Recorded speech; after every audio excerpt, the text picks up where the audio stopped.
नमो बुद्धाय, जय भीम।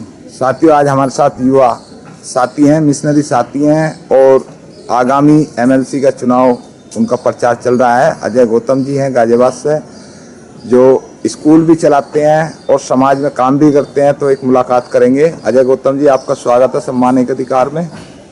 जी, सभी को जय भीम, नमो बुद्धाय।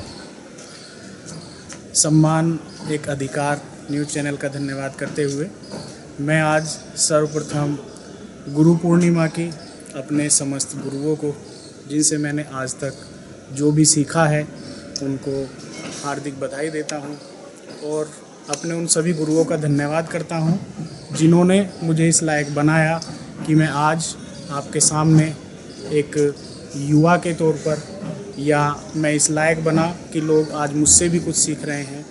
मैं अपने सभी उन गुरुओं को नमन करता हूं, धन्यवाद करता हूं। गौतम जी, अपने पास रखो। मुझे एक सवाल था आपसे। आप युवा हैं, पढ़े लिखे, एजुकेशन क्या है आपकी? मेरी एजुकेशन है सर, मैंने पॉलिटिकल साइंस और एजुकेशन में एमए किया है, बीएड किया है और एलएलबी की है। आप इतनी अच्छी शिक्षा प्राप्त करी है, स्कूल भी आप चला रहे हैं, क्या नाम है आपके स्कूल का?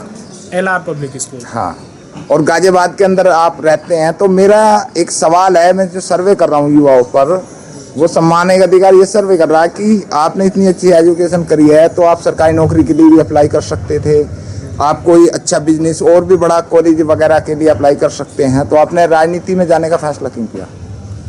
देखिए, जो एक मुझे प्रेरणा है इस चीज़ की, मेरे पिताजी जो हैं वो भी, उनका सामाजिक करियर रहा है काफ़ी लंबा। तो समाज सेवा के क्षेत्र में मैं उनके साथ रह के मैंने बहुत कुछ सीखा है। मतलब अगर समाज सेवा में मैं अपना गुरु मानूं तो मेरे पिताजी हैं और उन्हीं से मैंने सीखा है। समाज सेवा करते करते हम लोग हमारा जो ग्रुप है या हम इस नतीजे पर पहुंचे हैं कि समाज सेवा से सामाजिक बदलाव होता है और समाज सेवा के माध्यम से अगर लोग राजनीति में जाएंगे तो राजनीति भी सुधरेगी। जैसा आप सभी जो सारे भी दर्शक हैं जानते हैं, बखूबी जानते हैं कि आज हमारा जो युवा है वो सिमट कर रह गया है एजुकेशन और नौकरी में। लेकिन अगर हम देश को बदलने की बात करें या राजनीति की बात करें, तो राजनीति में जो अयोग्य व्यक्ति हैं, हम लोगों की निराशावादी नीति के कारण, हम लोगों के उदासीन होने के कारण वो लोग हम पे शासन करते हैं। क्योंकि हमारे परिवार या हम स्वयं भी ये डिसीजन नहीं लेते कि हमको पढ़ लिख लिए तो हमें राजनीति में जाना है। पढ़ने लिखने का केवल एक ही रास्ता हमारे सामने रह गया है कि जी हमें नौकरी करनी है। तो नौकरी से, हमारे महापुरुषों ने कहा है और हम भी देखते हैं, नौकरी से हम केवल नौकर बन सकते हैं, हम शासक नहीं बन सकते। और ये एक कड़वी सच्चाई है कि जब तक शासन करने वाले लोग अच्छे नहीं होंगे तब तक शासन एक निष्पक्ष नहीं होगा। अभी वर्तमान परिस्थिति को लेकर मैं बहुत दुखी हूँ, बहुत व्यथित हूँ, क्योंकि आज की जो परिदृश्य बना हुआ है, जो मेन स्ट्रीम मीडिया हमारे यहाँ पे काम कर रहा है, मीडिया का मैं बताऊँ आपको, इसे एक लोकतंत्र का स्तंभ कहा जाता है। लेकिन आज आप देखिए न्यूज़ चैनल की ज़रूरत क्या होती है और वो दिखाते क्या हैं। अभी इतनी एक दर्दनाक घटना 2 दिन पहले हुई है कानपुर में, हमारे 8 पुलिस के जवान, जिसमें सीओ, एसएचओ, एसआई और सिपाही हमारे भाई शहीद हो गए हैं। लेकिन आप देखेंगे न्यूज़ चैनल पे उसकी लाइन तक नहीं है। वहाँ चल रहा है चाइना। हमारे देश में क्या हो रहा है उसे दिखाने का काम कोई नहीं करता, लेकिन ध्यान भटकाने के लिए, हमारे युवाओं को भ्रमित करने के लिए उनके दिमागों को फ्रीज किया हुआ है। उन्हें सही क्या है, गलत क्या है, ये सोचने का मौका ही नहीं दिया जा रहा। तो ये चीज़ हम लोगों के लिए बहुत नुकसानदायक है। हम लोग अभी लड़ पा रहे हैं, हमने कॉन्स्टिट्यूशन को पढ़ा है, हम अपने अधिकारों को जानते हैं, लेकिन जो परिस्थिति चल रही है ये आने वाले टाइम में हमें उन अधिकारों से दूर करने की है। और जिस दिन ये अधिकारों को हमने जानना बंद कर दिया, कॉन्स्टिट्यूशन को इनडायरेक्ट वे में इतनी छेड़छाड़ उसके साथ हो रही है, तो मैं ये मानता हूँ कि आने वाला जो युवा है हमसे और जो नई पीढ़ी है, उन्हें हमारे देश में सांस लेना भी दूभर हो जाएगा। गौतम जी, मुझे एक बात और पूछनी है कि बाबा साहब डॉक्टर अम्बेडकर ने कहा था कि अगर संविधान का गलत इस्तेमाल किया गया तो मैं देश का पहला व्यक्ति होऊंगा जो इस संविधान को आग लगा दूंगा। बिल्कुल, अगर बाबा साहब आज होते तो वो ऐसा ही करते। मेरा ऐसा मानना है, क्योंकि आज ये देखिए हर चीज़ के दोनों पहलू होते हैं, सही और गलत। लेकिन आज का जो टाइम है वो टाइम ऐसा है कि उसमें इसकी अच्छाइयों को छुपाकर उसका एक तरह से गलत पहलू है उसको इस्तेमाल किया जा रहा है, उसका यूज़ किया जा रहा है, और उससे देश को और हमारे युवाओं को इतना नुकसान हो रहा है जिसका हमें बाद में पता लगेगा।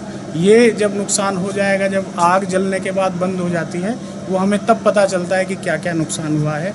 तो अभी बहुत सारे तर्क मैं सोशल मीडिया के आपको बताऊं, सोशल मीडिया पे लिखने में लोगों को डर लगने लगा है, क्योंकि कौन सी लाइन पे, जैसे अभी पीछे एक पूर्व IAS हैं, उनको खिलाफ FIR कर दी।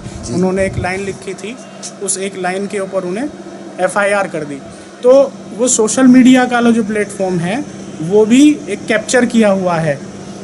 तो उस सोशल मीडिया से हम अपने विचारों का आदान प्रदान करते थे, सही गलत को लोगों तक पहुंचाते थे। लेकिन अब जो स्थिति हम देख पा रहे हैं, उस स्थिति में हम केवल वो करना है जो सरकार कह रही है, जो सरकार चाह रही है, और वो संभव नहीं है। जो हमारे युवा साथी हैं, जो बहुजन युवा हैं, कॉन्स्टिट्यूशन को मानने वाले लोग हैं, अपने देश को प्यार करने वाले लोग हैं, वो इस स्थिति से जब तक उनके अंदर सांस रहेगी वो लड़ेंगे और लड़ते रहेंगे। बाबा साहब ने हमको अधिकार दिए हैं, अपने अधिकारों की, अपने कर्तव्यों की, उनकी रक्षा के लिए। हम उनकी रक्षा के लिए कॉन्स्टिट्यूशन के दायरे में रहकर लड़ेंगे। मैं, जैसा आपने बताया, मैं MLC स्नातक का चुनाव लड़ रहा हूँ। ये चुनाव भी उसी का माध्यम है।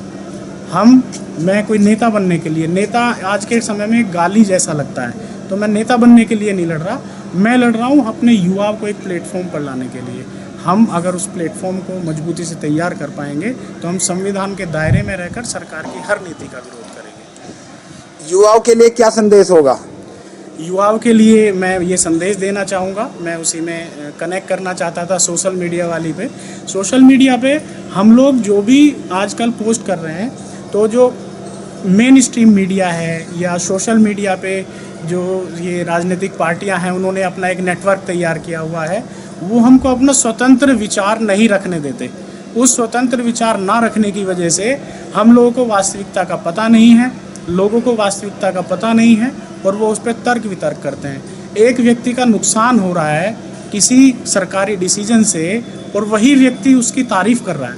ये कैसी स्थिति आ गई है, मैं देख के बड़ा शॉक्ड रहता हूँ कि एक व्यक्ति को यही नहीं पता कि उसका फ़ायदा क्या है और नुकसान क्या है। अभी आप देखेंगे कोरोना महामारी हमारे यहाँ चल रही है, इसमें करोड़ों लोगों के रोजगार चले गए। एजुकेशन का सिस्टम बिल्कुल बंटाधार हो गया। स्कूलों की जो है खुलने की कोई उम्मीद नहीं है।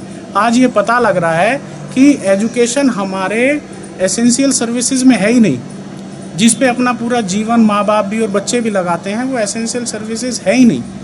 अभिभावक जो हैं उसकी इम्पोर्टेंस को समझते हुए भी आप देखेंगे तरह तरह के आंदोलन हो रहे हैं। तो मैं ये आप लोगों से, आपके चैनल के माध्यम से ये अपील करना चाहूँगा कि हमें अपनी ज़रूरतों को समझना चाहिए। हमें ये समझना चाहिए कि हमारे लिए क्या सही है, क्या गलत है। एजुकेशन एक ऐसा टूल है जिससे हर व्यक्ति का दिमाग खुलता है। वो हर बात को सोचने के लिए उसका एक अपना अलग मत होता है, उसके बारे में मंथन करता है और तब वो डिसीजन लेता है ये सही है या गलत है। लेकिन सरकार की नीतियों से ये जाहिर हो रहा है कि सरकार एजुकेशन से दूर करना चाहती है। दूर रहेंगे, अनपढ़ रहेंगे, बेवकूफ़ रहेंगे, और बेवकूफ़ रहेंगे तो जो होगा उसी पे ताली बजाएंगे। तो मैं आप सभी के से इस चैनल के माध्यम से, सम्मान एक अधिकार के माध्यम से अपील करना चाहता हूं, अपनी सोच को विस्तृत कीजिए। मैं किसी सरकार का, किसी पार्टी का विरोधी नहीं हूं।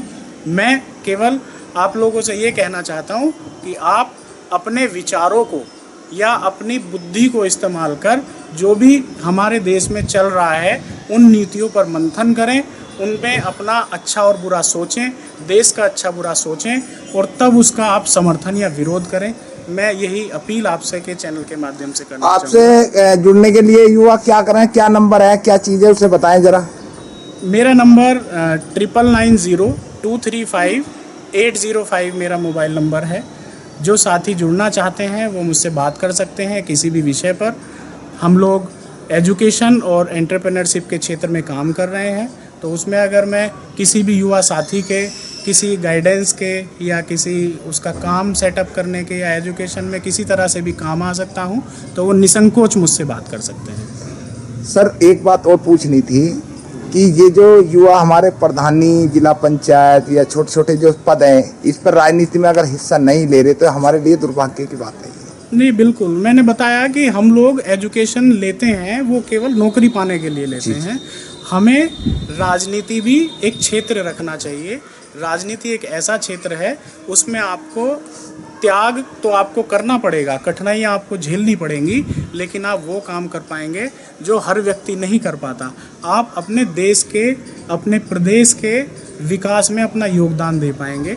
तो उनसे मैं यही अपील करूँगा कि वो राजनीति को भी एक अपना क्षेत्र चुने, लेकिन उसके साथ साथ एक निवेदन भी करना चाहूँगा कि जो राजनीतिक फॉर्मेट बना हुआ है, जो कॉमर्शियल पॉलिटिक्स बनी हुई है, हमें उसके अगेंस्ट अपना राजनीति का एक करैक्टर और एक वो तैयार करना है, एक सिस्टम तैयार करना है कि हमें कॉमर्शियल राजनीति से दूर रहना है। आपके सामने सर मैं रोक रहा हूँ बात को, कितने प्रत्याशी खड़े हैं? मेरे ख्याल से काफी लोग खड़े हैं। अभी प्रत्याशियों की सर संख्या क्लियर नहीं है। इस इलेक्शन में काफी गैप भी आ गया है। ये लास्ट अप्रैल में होना था। हाँ। उसकी डेट अग्रिम आदेश तक अभी कैंसिल हो गई है। जी। अभी जब डेट आएगी, नॉमिनेशन होंगे, प्रत्याशियों की संख्या तो तभी क्लियर हो पाएगी। जी जी जी, बहुत बहुत साधुवाद आपका सम्मानित अधिकार में टाइम देने के लिए। जी, बहुत बहुत धन्यवाद आपका भी, और सम्मानित अधिकार ने मेरी बात रखने का मुझे मौका दिया और लोगों तक मेरी बात पहुंचेगी, उसके लिए आपका भी जय भीम, नमो बुद्धाय। जय भीम, नमो बुद्धाय।